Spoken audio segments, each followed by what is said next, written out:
Hello everyone. तो कैसे हो आप सब। आज के इस वीडियो में बात करने वाले हैं इमोशनल इंटेलिजेंस के यूनिट 2 की, जिसका नाम है पर्सनल कॉम्पिटेंस, जो कि सभी यूजीसी कोर्सेज वाले बच्चों के लिए रहने वाला है। और चाहे आप कोई से भी सेमेस्टर के हो, first second third fourth fifth six, सब में ये सब्जेक्ट आपको मिल जाता है। और चाहे आप ड्यू के बच्चे हो, सोल के हो या एनसी वेब, तीनों के लिए इंपॉर्टेंट है। तो ये मत सोच रहे कि भाई मैं एनसी वेब का हूँ तो मेरे लिए वीडियो है या नहीं है। सबके लिए वीडियो रहने वाले, जहाँ पर इमोशनल इंटेलिजेंस सब्जेक्ट और एक वीएसी सब्जेक्ट ही रहने वाला है। अगर आपको उसकी फ्री पीडीएफ नोट्स चाहिए तो आपको कहाँ मिलेंगे, टेलीग्राम पर मिल जाएंगे, जिसका नाम है एकलव्य स्नातक वन। तो आप ज्वाइन कर सकते हो। सारी अपडेट्स वगैरह जो है आपको इसी टेलीग्राम ग्रुप पर मिल जाती है। अब लर्निंग ऑब्जेक्टिव्स की बात करूं, यानी कि इस यूनिट को पढ़ने के बाद आपको क्या लर्निंग मिलने वाली है, तो यही क्या हो जाएंगे, इसके लर्निंग ऑब्जेक्टिव हो जाएंगे। तो आपको कॉम्पिटेंसीज की इंपॉर्टेंस समझ आएगी। कॉम्पिटेंसीज होता क्या है वो आपको आगे समझ आएगा। अब पर्सनल कॉम्पिटेंस जो आपके यूनिट का नाम भी है, इसका मीनिंग क्या है, इसके कंपोनेंट्स कौन कौन से हैं, और पर्सनल ग्रोथ में पर्सनल कॉम्पिटेंस का रोल क्या है, ताकि यहाँ पर आपकी जो पर्सनल ग्रोथ हो सके। समझ आ गया। तो ये सब आप सीखोगे जब यूनिट एंड हो रही होगी। इंट्रोडक्शन की बात करो तो कॉम्पिटेंस का मतलब क्या होता है। कॉम्पिटेंस का मतलब सिंपल सा होता है, स्किल्स प्लस नॉलेज और प्लस बिहेवियर। अगर आप इन तीनों को कंबाइन करते हो तो कॉम्पिटेंस बनता है। ठीक है भाई। किसी के पास कोई स्किल भी है, उस स्किल से रिलेटेड नॉलेज भी है उस बंदे के पास, उसका बिहेवियर भी अच्छा है, तो मैं बोल दूंगा हाँ उसके पास उस पर्टिकुलर चीज को करने के लिए क्या है, कॉम्पिटेंस है। अगर मैं सिंपल वर्ड में कहना चाहूँ कि भाई किसी भी चीज को करने के लिए आपको कोई स्किल की जरूरत होती है ना, स्किल्स चाहिए होती हैं, आपकी एबिलिटी है अगर किसी भी काम को करने के लिए, तो आपके पास कॉम्पिटेंसी है। समझ रहे हो। अब जो कॉम्पिटेंसीज होती है ना, इसके भी टाइप्स होते हैं। दो टाइप्स होते हैं, एक हार्ड स्किल्स और सॉफ्ट स्किल्स। हार्ड स्किल्स हो गई जैसे टेक्निकल फील्ड वाली हो गई। सॉफ्ट स्किल क्या हो गई, जो आपके बिहेवियर से जुड़ी होती है, आपके पर्सनल लाइफ से जुड़ी होती है, ये आपके हो जाएंगे भाई सॉफ्ट स्किल्स। आगे बात करूं, अब जो कॉम्पिटेंस है, ये कोई बचपन से लेके तो आया नहीं है, वो इम्प्रूव करता है जैसे वो जिंदगी में ग्रो करता है, आगे बढ़ता है, तो वैसे वैसे क्या करता है, डिफरेंट कॉम्पिटेंसी जो है वो कॉम्पिटेंसीज डेवलप होती है। तो आप कैसे इंप्रूव कर सकते हो अपनी कॉम्पिटेंस, अपनी स्किल्स को, प्रैक्टिस के जरिए, लर्निंग के जरिए, फीडबैक के जरिए। आपने कुछ सीखा पर्टिकुलर चीज से रिलेटेड जो आप करना चाह रहे हो, आप उसकी बार बार प्रैक्टिस कर रहे हो, है ना, उसको और बेहतर सीखने के लिए आप लर्निंग ले रहे हो दूसरों से जो ऑलरेडी वो चीज सीखा हुआ है, और पर्टिकुलर बंदे से जो उसमें स्पेशलाइज्ड है उससे आप फीडबैक भी ले रहे हो। तो इससे जो आपकी कॉम्पिटेंसी है ना, या कॉम्पिटेंस जो है वो इंप्रूव हो जाएगी ऑटोमेटिकली। ठीक है, कॉम्पिटेंसी या कॉम्पिटेंस। आगे चले। पर्सनल कॉम्पिटेंस का मीन क्या होता है, मतलब क्या होता है, जो आपकी यूनिट का नेम है, managing your self, improving your self, handling your emotions and behaviour.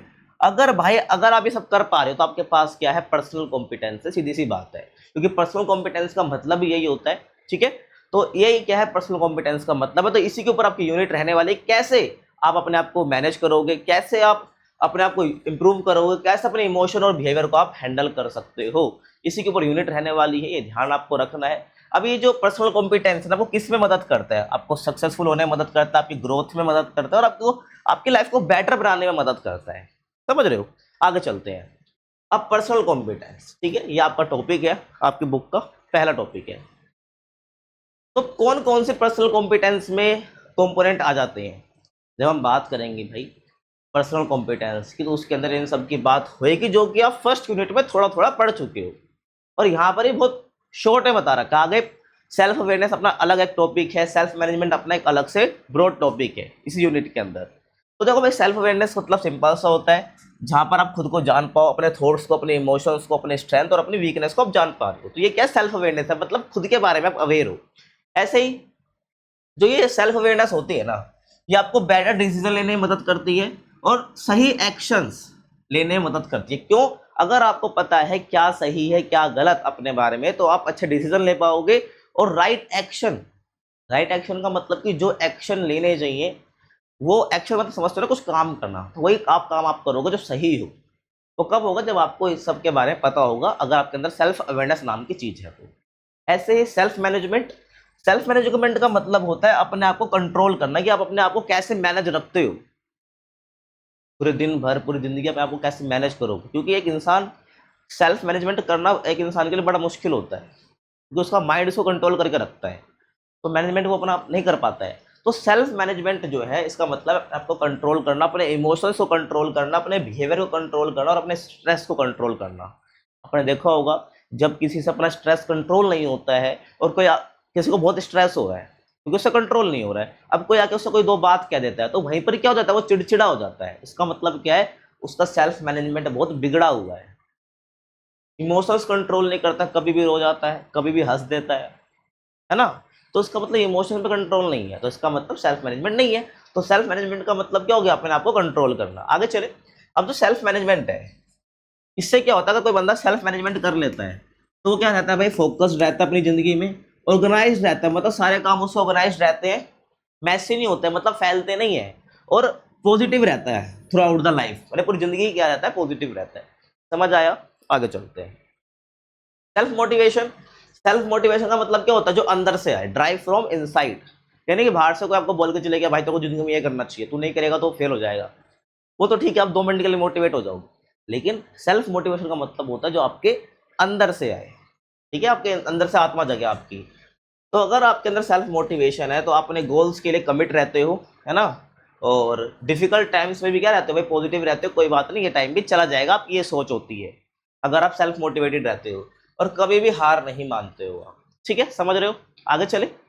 Social awareness, social awareness का मतलब क्या है, आपके आसपास क्या चल रहा है आप उसको, आपको वो पता है, तो ये क्या सोशल अवेयरनेस है, यानी अंडरस्टैंड अदर्स, सीधी सी बात है, आपको दूसरों के बारे में पता है, क्या दूसरों को समझ पा रहे हो, तो आपको क्या सोशल अवेयरनेस है। तो दूसरों के इमोशंस, उनकी ज़रूरतें, समाज की ज़रूरतें, उनकी सिचुएशन, अगर आपको ये पता आपके अंदर सोशल अवेयरनेस है और ये सब जानने के बाद आप क्या है, एम्पैथी शो कर रहे हो ना, थोड़ा मतलब उसको सपोर्ट करने की कोशिश कर रहे हो, इसका मतलब है एम्पैथी शो कर रहे हो, और रिस्पेक्ट कर रहे हो डिफरेंसेस को। सोशल अवेयरनेस का मतलब क्या है, आपको पता आपके आसपास क्या है, तो जो डिफरेंसेस क्रिएट है ना आपके आसपास, जैसे कोई गरीब होता है, कोई अमीर होता है, किसी घर में झगड़े हो रहे होते हैं, किसी घर में भाई नहीं हो रहे होते हैं, तो ये सोशल डिफरेंसेस होते हैं, है ना भाई। किसी का घर बहुत 3 मंजिल बना है, किसी का घर ही नहीं बन रखा, कोई रेंट पे रह रहा है, तो ये सोसाइटी बनती है ऐसी।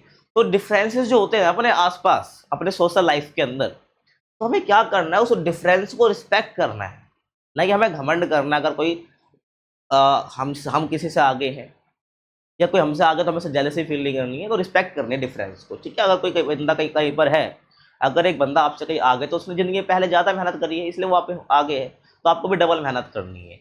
तो सोशल अवेयरनेस अपने को ये सिखाता है, जिसके अंदर सोशल अवेयरनेस है तो उसको ये सब बातें उसके अंदर होंगी, ये क्वालिटी होंगी, ठीक है। आगे चलो, रिलेशनशिप मैनेजमेंट। रिलेशनशिप मैनेजमेंट का मतलब क्या होता है, जहाँ पर आप रिलेशंस को मैनेज कर पा रहे हो। आपने देखा होगा ना, एक पर्सन ऐसा भी होता है जिसके किसी से नहीं बनती, किसी से कोई रिश्तेदारी, अपने दोस्तों से किसी से नहीं बनती, वो बेचारा अकेला महसूस करता है, क्योंकि उसके अंदर रिलेशनशिप मैनेजमेंट नाम की चीज़ है ही नहीं, या उसने ज़िंदगी में डेवलप ही नहीं करा वो चीज़, रिलेशनशिप को कैसे मैनेज करते हैं। तो रिलेशनशिप मैनेजमेंट का मतलब है कि आप कैसे रिलेशंस को मैनेज करते हो, और ये जो रिलेशन मैनेज होता है ना, वो कैसे हो जाता है, वो होता है कम्युनिकेशन के थ्रू। अगर आप कम्युनिकेशन अच्छे से करते हो, आपका बिहेवियर सही रहता है ना, कम्युनिकेशन सही का मतलब कि आप बिहेवियर आपका अच्छा है, आप अच्छे से अपनी बातों को समझा पा रहे हो, तो इसका मतलब रिलेशन आपके अच्छे बनेंगे, है ना। टीम वर्क में आप प्रॉपर तरीके से आप काम कर पा रहे हो, जो आपकी ड्यूटी है, जो आपकी रिस्पॉन्सिबिलिटी है, उसको आप अच्छे से निभा रहे हो, तो ये बेसिकली क्या है भाई, ये एक रिलेशन को मैनेज करने का तरीका है। और कॉन्फ्लिक्ट सॉल्विंग, कि अगर कॉन्फ्लिक्ट भी हो रही है, लड़ाई भी हो रही है, तो उसको आप क्या कर पा रहे हो भाई, सोल्व कर रहे हो, तो इसको बोलते हैं हम रिलेशंस को मैनेज करना, तो इसको बोलते हैं रिलेशनशिप मैनेजमेंट करना। अब इससे क्या होता है ना, ट्रस्ट बिल्ड होता है, दूसरों को इन्फ्लुएंस आप कर पाते हो, ये ध्यान रखना है। अगर आपके अंदर रिलेशनशिप मैनेजमेंट है तो लोग ट्रस्ट भी करते हैं, आपसे इन्फ्लुएंस भी होते हैं, है ना, आप टीम वर्क अच्छा कर पाते हो, कॉन्फ्लिक्ट लड़ाई को सोल्व कर पाते हो, कम्युनिकेशन आपकी सही रहती है, और कम्युनिकेशन के थ्रू आपकी रिलेशनशिप मैनेजमेंट अच्छा होता है। समझ रहे हो? अब डेवलपमेंट ऑफ पर्सनल कॉम्पिटेंस, ये पर्सनल कॉम्पिटेंस को डेवलप कैसे करें, ये इंप्रूव कैसे कर सकते हैं भाई, सेल्फ रिफ्लेक्शन। सेल्फ रिफ्लेक्शन आप समझते हो क्या होता है? सेल्फ रिफ्लेक्शन का मतलब होता है कि भाई आपने दिन भर में जो करा, आपने कुछ अच्छे काम करे, बुरे काम करे, जो भी है, अब उसको रिफ्लेक्ट करो अपने आप, सोचो माइंड में कि मैंने आज क्या क्या करा, क्या मैंने वो सही करा या गलत करा, या मेरे अंदर ये कमी है, इसको मैं कैसे सुधारूँ।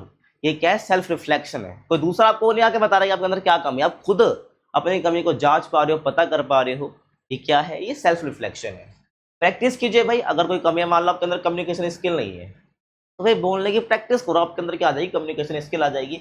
फीडबैक लो दुनिया से, ये मतलब कि दुनिया आपको कुछ बता रही है तो वो आपकी बेइज्जती करे, नहीं, उसको एज अ फीडबैक लो और इम्प्रूव करो उसको। और लर्निंग को भाई कंटिन्यू रखो, ये नहीं कि भाई आपने स्कूल टाइम में पढ़ लिया, आपने कॉलेज टाइम में पढ़ लिया, उसके बाद आप कुछ सीख नहीं रहे हो, किताब उठा के नहीं देख रहे हो, नहीं, ऐसा नहीं होता है। अपनी जो लर्निंग है उसको कंटिन्यू रखो, किताबों से सीखो, दूसरों से सीखो, है ना भाई, ये वाली बात है।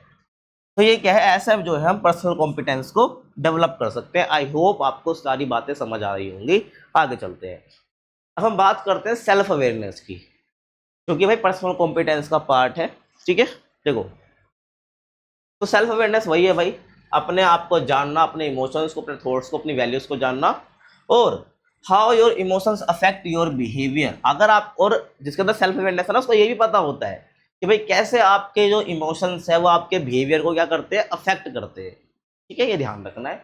और एक जो सेल्फ अवेयर पर्सन होता है ना, वो जानता है अपनी स्ट्रेंथ को, अपनी वीकनेस को, वो अच्छा डिसीजन ले पाता है, और understand self and others clearly, यानी खुद को भी समझता है, दूसरों को भी समझता है। तो आप मुझे कमेंट में यही बताओ ड्यूरेशन लगा के कि क्या एक सेल्फ अवेयर पर्सन हो या नहीं हो। ठीक है, अभी बताओ मुझे कमेंट में। आगे चले, अगर सेल्फ अवेयरनेस लो है, मतलब किसी के अंदर सेल्फ अवेयरनेस नाम की चीज नहीं है, तो पता है बहुत सारी प्रॉब्लम्स क्रिएट होंगी। कैसे भाई, वो रॉन्ग डिसीजन लेगा जो उसकी जिंदगी में भाई मुसीबत लेके आएंगे। पुअर इमोशनल कंट्रोल रहेगा, मतलब कि जो इमोशनल कंट्रोल होता है उसके ऊपर नहीं रहेगा, कहीं भी गुस्सा दिखाएगा, है ना, कहीं भी रोने लग जाएगा, जो कि अच्छा नहीं है। तो पुअर इमोशनल कंट्रोल रहता है, और एंगर इश्यूज आएंगे, स्ट्रेस इश्यूज आएंगे, वही वाली बात है। Qualities of self aware person, अगर मैं बोल रहा हूँ कि एक सामने वाला बंदा, या मान लो एक ए बंदा है, ये एक सेल्फ अवेयर पर्सन है, तो उसके अंदर कौन कौन सी क्वालिटीज होगी, ये बात यहाँ पर बताई गई है। वो खुद के लिए ऑनेस्ट होगा, ये नहीं कि दूसरों को वो अपने बारे में वो चीज बता रहा है जो वो है ही नहीं, जिसको बोलते हैं दिखावा नाम की चीज। तो अगर किसी के अंदर दिखावा नहीं है, वो ऑनेस्ट है अपने आप के लिए, जो है वो वही बताता है, तो मतलब कि वो सेल्फ अवेयर पर्सन है। कैन एक्सप्रेस फीलिंग क्लियरली, अपनी फीलिंग्स को क्लियरली बता पा रहा है, और एक्ट करने से पहले सोचता है ना, जैसे कि भाई आप कुछ बोलने जा रहे हो, वो एक्ट कर रहे हो, तो उससे पहले सोच लेना कि आप क्या करने वाले हो। तो थिंक्स बिफोर एक्टिंग, ये हमेशा जिंदगी में करना चाहिए। और प्लान्स वर्क प्रॉपरली, जो सा काम होता है वो अपने क्या करता है, उसको प्रॉपर तरीके से प्लान करता है, देन उसे करता है। ठीक है, एक क्या होती है सेल्फ अवेयर पर्सन की क्वालिटीज होती हैं, ये ध्यान। How to identify self awareness, self awareness को कैसे आइडेंटिफाई कर सकते हैं अपन, देखो, देखो सेल्फ अवेयर पर्सन होता है ना, इवेलुएट करता है अपने आप को ऑनेस्टली, वो जैसा है या जो उसके अंदर कमी है जो भी है, उसको इवेलुएट करता है, मूल्यांकन करता है। इवेलुएट का मतलब मूल्यांकन करता है, सही गलत जांचता है। ठीक है भाई, तो ऐसे क्या होती है, हम सेल्फ अवेयरनेस को आइडेंटिफाई कर पाते हैं। मिस्टेक्स को एक्सेप्ट कर सकते हो, तो आप करना होता है जिससे आप सेल्फ अवेयरनेस को आइडेंटिफाई कर सकते हो। इमोशंस को अंडरस्टैंड करना, समझना, तो इससे क्या होता है, आप सेल्फ अवेयरनेस को आइडेंटिफाई कर सकते हो। For example, a manager accepts confusion, thinks calmly and later makes correct decision. तो ये क्या है भाई, ये क्या है, ये सेल्फ अवेयरनेस हमको दिखती है। ये क्या दिखती है भाई हमको, सेल्फ अवेयरनेस हमको दिखती है। ठीक है, ये ध्यान रखना है, समझ रहे हो भाई मैं क्या कह रहा हूँ। या हमें मैनेजर का एग्जाम्पल आपको ध्यान रखना है। इमोशनल सेल्फ अवेयरनेस, ठीक है, अवेयरनेस। तो इमोशनल सेल्फ अवेयरनेस क्या है, सेल्फ अवेयरनेस तो बता दिया, ये इमोशनल सेल्फ अवेयरनेस क्या है, ये टॉपिक है आपका। देखो, तो understanding your own emotions clearly, अपने इमोशंस को क्लियरली समझना, ये क्या होता है, इमोशनल सेल्फ अवेयरनेस होता है। इसके अंदर क्या क्या इंक्लूड होता है भाई, इमोशंस को रिकॉग्नाइज करना, मतलब उनको जांच पाना, पता कर पाना, और अपने इमोशंस को करेक्टली नेम दे देना।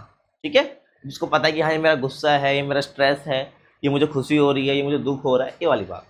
And knowing how emotions affect action, और ये पता हो क्या कि जो इमोशंस है ना वो कैसे अफेक्ट कर रहे हैं मेरे एक्शंस को, अगर ये पता है तो इसके अंदर क्या है, इमोशनल सेल्फ अवेयरनेस है। इंपॉर्टेंस की बात करूं तो better decision making, better emotional control and strong relationship, ये इंपॉर्टेंस होती है भाई। अगर इमोशनल सेल्फ अवेयरनेस है, इमोशनल सेल्फ अवेयरनेस है, इसका मतलब क्या है, वो बेटर डिसीजन ले पा रहा है, बेटर इमोशनल कंट्रोल उसके पास है, और स्ट्रॉन्ग रिलेशनशिप है दूसरों के साथ उसकी। समझ रहे हो, ये ध्यान रखना है आपको। सेल्फ असेसमेंट, सेल्फ मतलब होता है खुद, असेसमेंट मतलब होता है इवेलुएट करना, जांचना एक तरीके से।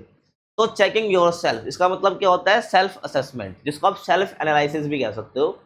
इसके अंदर क्या क्या इंक्लूड होता है भाई? अपनी स्ट्रेंथ, वीकनेस और वैल्यूज को समझना, ठीक है भाई, ध्यान रखना है। मेथड्स की बात करूं, आप कैसे अपने आप को सेल्फली असेस कर पाओगे, कैसे अपने आप को वैल्यूएट कर पाओगे कि आप सही कर रहे हो जिंदगी में, नहीं कर रहे हो, क्या आपकी स्ट्रेंथ है, क्या आपकी वीकनेस है। तो आप जर्नलिंग कर सकते हो। क्या होता है भाई जर्नलिंग? पता है आपको? जर्नलिंग का मतलब होता है कि भाई आप क्या कर रहे हो, अपने बारे में लिख रहे हो। क्या कर रहे हो? अपने बारे में आप लिख रहे हो। जैसे आपने जिंदगी भर में जो भी करा उसको आप लिखना स्टार्ट कर दो भाई, ठीक है। ये जर्नलिंग ही होती है, एक टाइप ऑफ डायरी एंट्री आप कह सकते हो, ठीक है। और डायरी एंट्री में ज़्यादा हम पर्सनल चीज़ें सब कुछ लिख, जर्नलिंग में क्या है भाई, आप सब कुछ लिखो, जो आपने क्या गलत करा, क्या अच्छा करा, वो सब चीज़ें। तो जर्नलिंग करो भाई, दूसरों से फीडबैक लो और रिफ्लेक्शन लो। रिफ्लेक्शन का मतलब समझते हो ना? सोचो डीपली भाई। तो ये आपके क्या हो जाएंगे? मेथड्स हो जाएंगे। आगे चले, बेनिफिट्स की बात करूं, इससे क्या बेनिफिट होंगे? बेटर सेल्फ अंडरस्टैंडिंग होगी भाई, जब अपने आप को इवेलुएट कर पाओगे, सेल्फ असेसमेंट कर पाओगे, तब खुद की अंडरस्टैंडिंग आपको बेटर होगी। और खुद की अंडरस्टैंडिंग बेटर हो गई तो आपकी सेल्फ अवेयरनेस भी क्या हो जाएगी? बढ़ जाएगी। समझ रहे हो? एंड आइडेंटिफाई इंप्रूवमेंट एरियाज, कहाँ कहाँ पर आपको भाई इंप्रूवमेंट की जरूरत है, अब वो पता कर पाओगे और बेटर डिसीजन ले पाओगे, ठीक है। ये ध्यान रखना है। आगे चलो, सेल्फ कॉन्फिडेंस। क्या सेल्फ कॉन्फिडेंस क्या होता है? सेल्फ कॉन्फिडेंस क्या आपके अंदर है? सेल्फ कॉन्फिडेंस का मतलब होता है कि अपने आप पर विश्वास रखना कि जो आप कर रहे हो वो सही कर रहे हो और उससे कुछ बड़ा हो जाएगा। ये होता है भाई सेल्फ कॉन्फिडेंस। की पॉइंट्स क्या है भाई इसके? जो भी सेल्फ कॉन्फिडेंस होता है ना, इसका मतलब क्या है, वो उसकी थिंकिंग काफ़ी पॉजिटिव होती है, अपनी एबिलिटीज़ पर वो ट्रस्ट करता है, चाहे दुनिया कुछ भी कह ले और चाहे वो कितना गिराने की कोशिश करे, फिर भी उसको अपने ऊपर विश्वास होता है। और फेस चैलेंजेस कॉन्फिडेंटली, जो अपने चैलेंजेस जो आते हैं, जो कठिनाई सामने आती है, उसको कॉन्फिडेंटली क्या करना? फेस करना, उनका सामना करना। अब सेल्फ कॉन्फिडेंस के अंदर जो है सेल्फ अवेयरनेस का क्या रोल होता है? सेल्फ अवेयरनेस हेल्प करती है सेल्फ कॉन्फिडेंस को बिल्ड करने में। देखो ध्यान सुनो, सेल्फ असेसमेंट से सेल्फ अवेयरनेस आती है, ठीक है भाई, सेल्फ अवेयरनेस आती है। और सेल्फ अवेयरनेस से क्या होता है भाई? सेल्फ कॉन्फिडेंस बिल्ड होता है, सीधी सी बात है। क्या होता है भाई? सेल्फ कॉन्फिडेंस बिल्ड होता है। क्यों होता है? क्योंकि भाई सेल्फ अवेयरनेस से आपको अपने बारे में पता चलता है, आप क्या, किस में सही हो, किस में गलत हो, तो आपको अपनी एबिलिटी पता चलती है, जिससे आपके अंदर कॉन्फिडेंस बिल्ड होता है। और सेल्फ अवेयरनेस से ये भी नहीं कि कॉन्फिडेंस ही होगा, बल्कि बंदे का मोरल डाउन भी हो सकता है। ऐसी बात नहीं है, मोरल डाउन भी हो सकता है। क्यों हो सकता है? मान लो उसको सेल्फ अवेयरनेस के बाद पता चला कि मैं तो किसी काम का ही नहीं हूँ, तो उसको सेल्फ कॉन्फिडेंस नहीं आएगा, वो नीचे जाएगा, तो उसको काम करने की जरूरत है अपने ऊपर। तो सेल्फ कॉन्फिडेंस को बिल्ड करने में सेल्फ अवेयरनेस काफ़ी मदद करती है। अपनी स्ट्रेंथ को जान पाता है, जिससे वो कॉन्फिडेंट फील करता है, और अपनी वीकनेस को भी जान पाता है, जिससे वो इंप्रूव करने की कोशिश करता है। जैसे जैसे वो इंप्रूव करता रहता है, स्टार्टिंग में तो मोरल डाउन रहेगा, लेकिन जैसे जैसे वो इंप्रूव करेगा वैसे वैसे क्या होगा, उसके अंदर कॉन्फिडेंस आएगा, वो कॉन्फिडेंट फील करेगा। समझ रहे हो भाई मैं क्या कह रहा हूँ? आगे देखो, how to improve self confidence. Self confidence को इंप्रूव कैसे करें?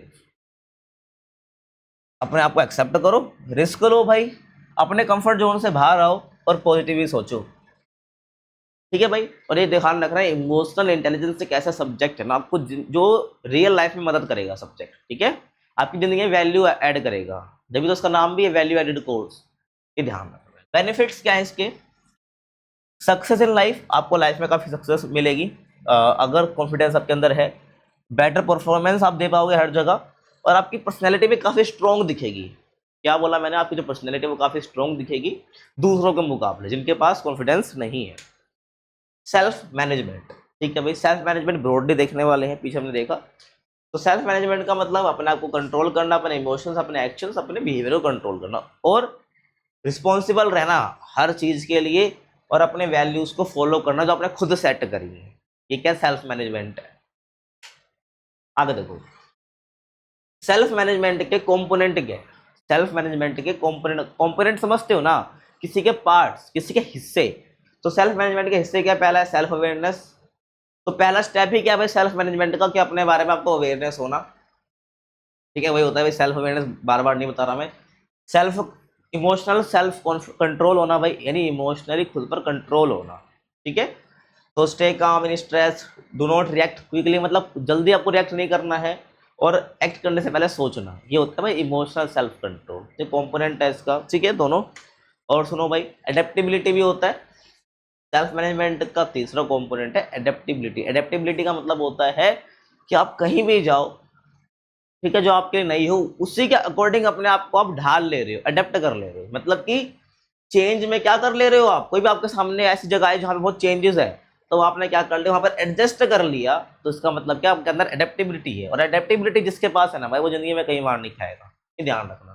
और accept new situations, be flexible and handle challenges, ठीक है, चैलेंजेस को हैंडल करना और फ्लेक्सिबल रहो भाई। तो ये सब एडेप्टेबिलिटी के अंदर आता है कि भाई वो चैलेंजेस को हैंडल भी कर पा रहा है, फ्लेक्सिबल रहता है और न्यू सिचुएशंस को एक्सेप्ट भी कर लेता है। आगे चले, अचीवमेंट ओरिएंटेशन, ठीक है भाई। तो फोकस ऑन गोल्स, तो गोल सेट करना, हार्ड वर्क करना और कंटिन्यूसली इंप्रूव करना, इसे बोलते हैं achievement orientation, which is component of self management, ठीक है। आगे चलो, इनिशिएटिव।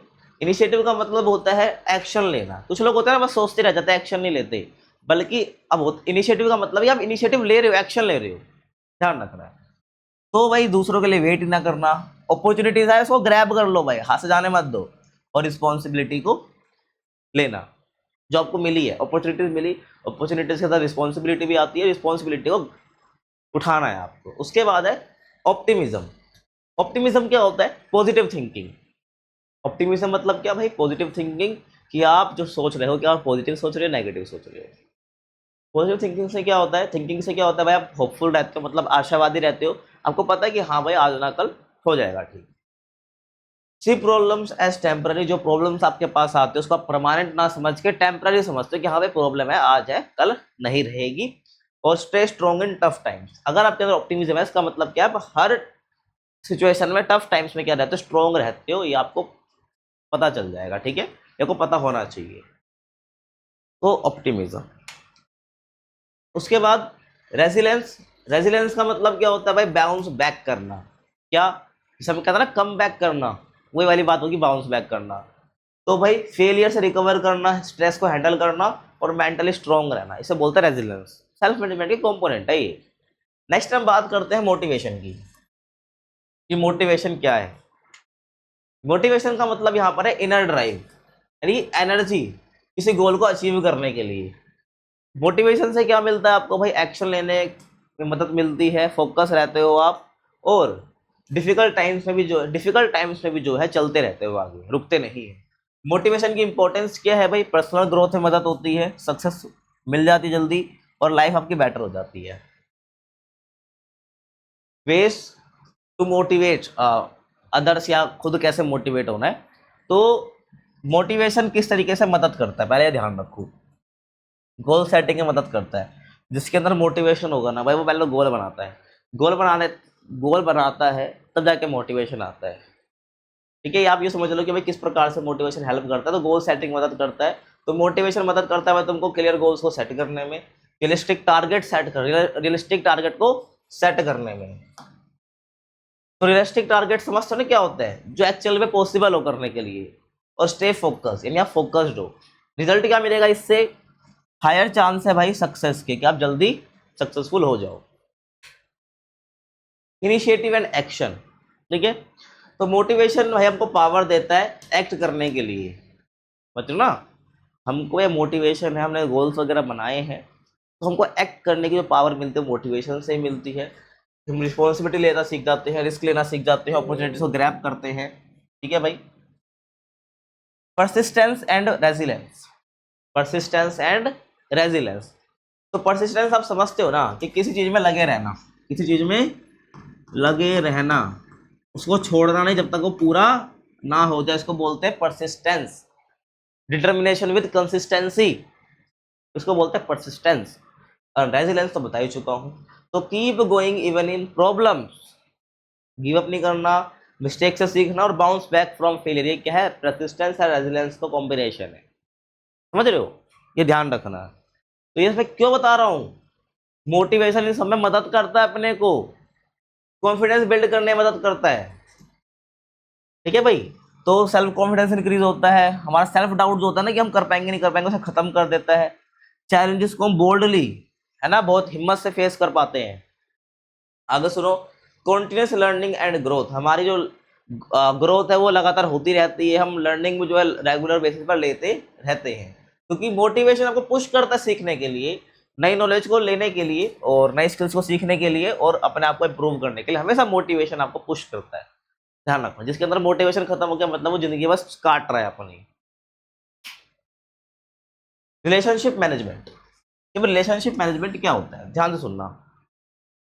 देखो, तो रिलेशनशिप मैनेजमेंट क्या हो गया भाई, मैनेजिंग रिलेशनशिप विद अदर्स, कि आप दूसरों के साथ रिलेशनशिप को कैसे मैनेज कर रहे हो, है ना, आप अच्छे से रिलेशनशिप को बिल्ड कर रहे हो और मेंटेन पॉजिटिव कनेक्शंस, आप जो लोगों से मिल रहे हो, बैठ रहे हो, उनके साथ रिलेशनशिप बना रहे हो, यानी कि आप अच्छे कनेक्शंस बिल्ड कर रहे हो और लोगों के साथ अच्छे से काम कर रहे हो। ये क्या है, आपके रिलेशनशिप मैनेजमेंट को शो करता है।